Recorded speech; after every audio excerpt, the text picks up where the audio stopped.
안녕하십니까. 사주 알아맞히기 11번째 시간입니다. 이 전주에 내드린 문제도 많은 분들이 댓글로 의견을 주셨습니다. 상당한 실력을 가지신 분도 있고 정말 호응이 대단했습니다. 이렇게 차근차근 자기 힘으로 풀어가다 보면 실력이 상당히 높아질 겁니다. 제가 문제를 초급적인 문제도 나갈 것이고 어느 정도 중급 문제, 고급 문제도 이렇게 섞어서 나가니까 어떨 때는 다소 어려울 때도 있겠지만은 거기에 맞춰 가지고 계속해서 공부를 하다 보면은 많은 도움이 될 거라고 믿습니다. 자, 그러면은 먼저 이 전주에 내드린 문제부터 풀어드리도록 하겠습니다. 자, 이 사주팔자가 이 전주에 여러분께 문제를 내드렸던 사주가 되겠죠. 무인년, 개해월, 임신일, 정미시에 태어나신 분이죠. 자, 이 사주의 질문이 뭐였죠? 자, 바로 이 사주는 유학을 가서 공부를 하면 도움이 될까요? 라는 게 질문이었습니다. 거기에 이 사주 역마사는 어떤 작용을 할까요? 그 다음에 힌트로서 일지의 신금 역마는 일간에게 어떤 작용을 할까요? 또 월지 해수 역마기운은 또 어떤 작용을 할까요?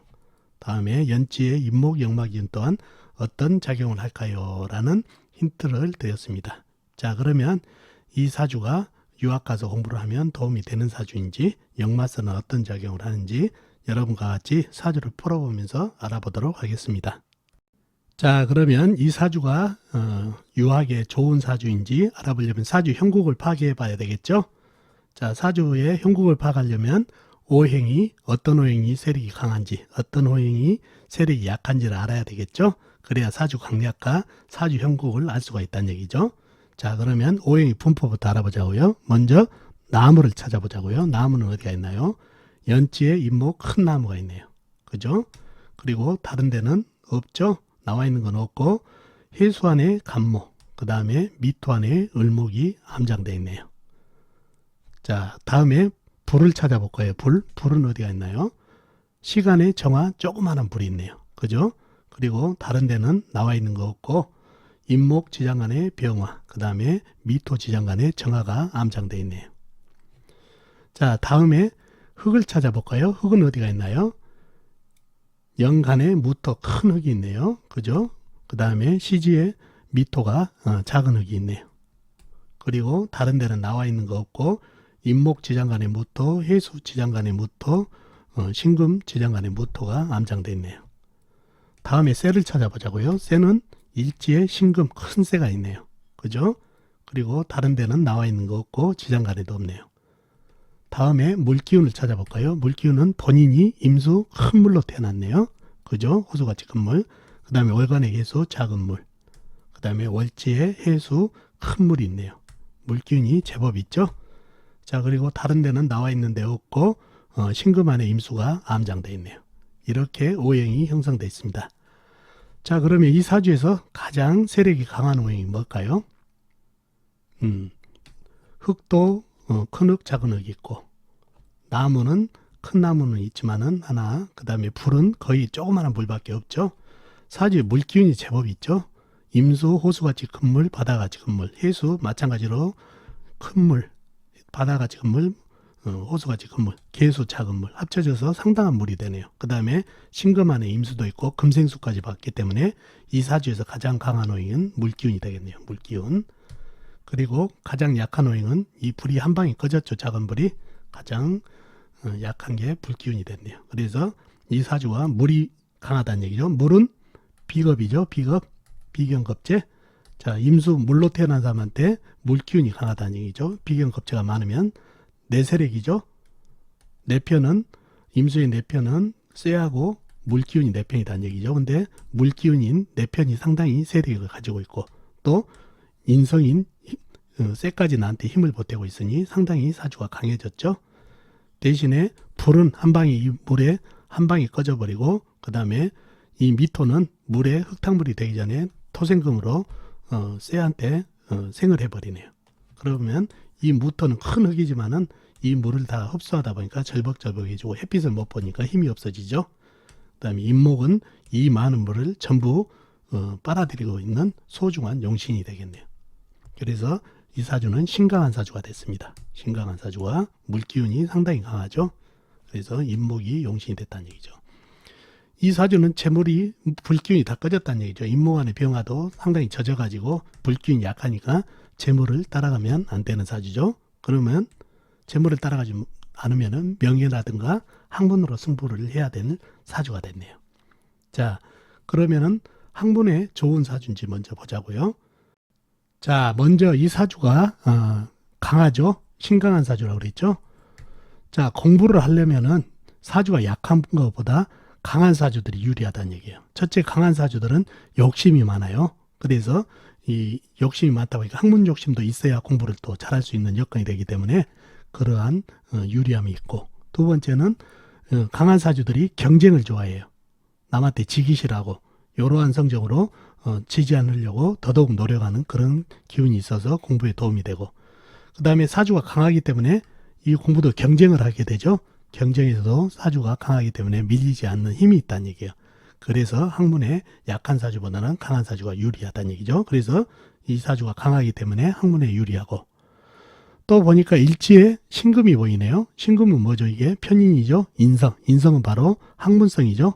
학문성이 나한테 힘을 주고 있는 그런 형국이라 학문에 도움이 되고, 그 다음에 미토가 관인상생으로도 관인상생의 기운으로 학문이 도움이 되네요. 그죠?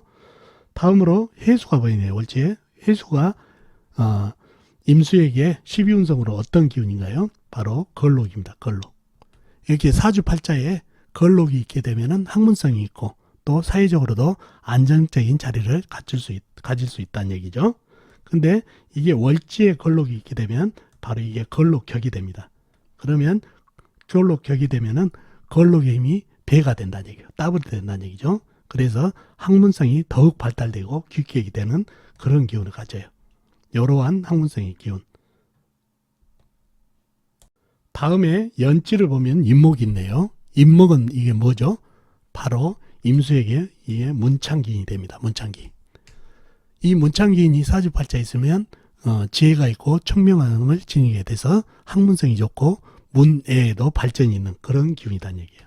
그러니 사주팔자의 공부에 상당히 도움되는 유리한 기운들이 다 차지하고 있네요. 그러니 이 사주는 학문에 상당히 발전이 있는 그런 사주가 됐다는 얘기예요. 근데 그런 기운들이 정무 역마 기운으로 잡혀 있죠. 인신 사이가 다 역마니까.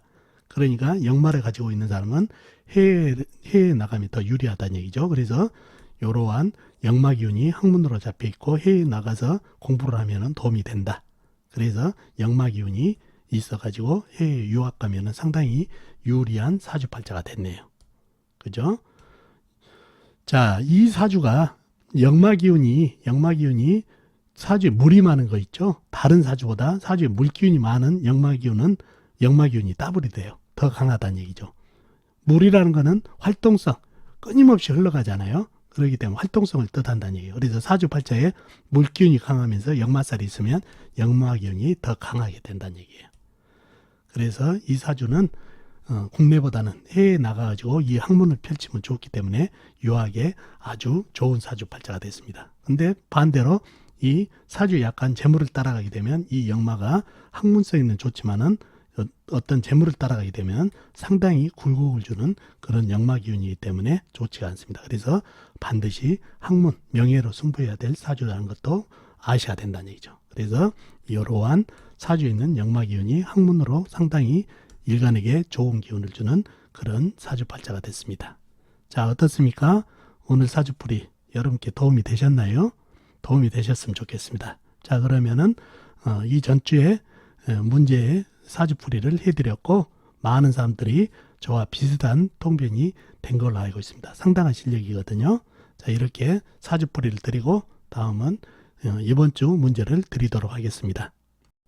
자, 이번 주 문제는 이 사주입니다. 무진년 신유월 병자일 신묘시에 태어나신 남자분이시네요. 잘 적어 놓으시고 무진년 신유월 병자일 신묘시에 태어나신 분입니다. 자, 이번 주 문제는요. 자, 이 사주의 이성 배우자덕이 어떨까요? 남자분이시죠? 이 사주의 이성 배우자덕이 어떨까요? 힌트는 이 사주의 재성인 세기운 있죠? 세우 힘과 질이 어떨까요? 이거를 한번 느껴보시고 그 다음에 월지와 일지의 자유파살은 어떤 작용을 할까요? 하는 이 자유파살의 작용력을 한번 보시고 그 다음에 일지와 시지, 자묘, 형살은 어떤 작용을 할까요? 라는 이 자묘, 형살의 작용력을 알아보시면은 답이 나오실 겁니다. 특히 이 사주의 재성인 쇠기운의 힘과 질을 잘 느껴야 이성과 배우자 덕을 느낄 수가 있습니다. 그래서 이러한 이성 배우자 덕이 알 수 있는 재성의 힘, 그 다음에 자유파살, 작용력, 자묘 형사를 느껴보시면 좋겠습니다. 자, 정답은 다음 주 월요일 방송에서 또 풀어드리도록 하겠습니다. 자, 이번 주도 이 문제를 열심히 여러분 힘대로 한번 풀어보셔가지고 실력 향상에 도움이 되셨으면 좋겠습니다. 그럼 다음 시간에 뵙도록 하겠습니다. 안녕히 계세요.